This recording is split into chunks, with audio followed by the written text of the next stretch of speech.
अशोक चव्हाण यांनी काँग्रेस सोडून भाजपमध्ये प्रवेश केला आणि त्यानंतर फडणवीस यांनी मोठा गौप्यस्फोट केलेला आहे। आणखी काही नेत्यांशी चर्चा सुरू असल्याचं उपमुख्यमंत्री देवेंद्र फडणवीस म्हणालेत। काँग्रेसला त्यांनी आत्मचिंतनाचा सल्ला दिलेला आहे।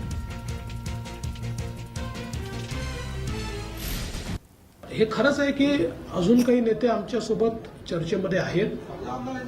नाही, असं काही यादी वगैरे हा विषय नाही नाही असा काही 14 आमदार आणणार आणि ते वगैरे हे आकड्यांमध्ये आम्हाला जायचं नाही। मी एवढंच सांगतो की जमिनीशी जुडलेले जे नेते आमच्या सोबत येतील त्यांचं आम्ही स्वागत करू। भारतीय जनता पार्टीला विरोध करता करता देशाच्या विकासाला आपण कधी विरोध करायला लागलो हे त्यांना समजत नाहीये।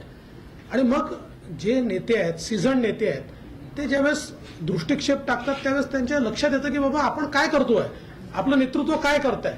मग त्यापेक्षा देशाच्या मुख्य धारेमध्ये आपण गेलो पाहिजे, म्हणून लोक आमच्या सोबत येतात।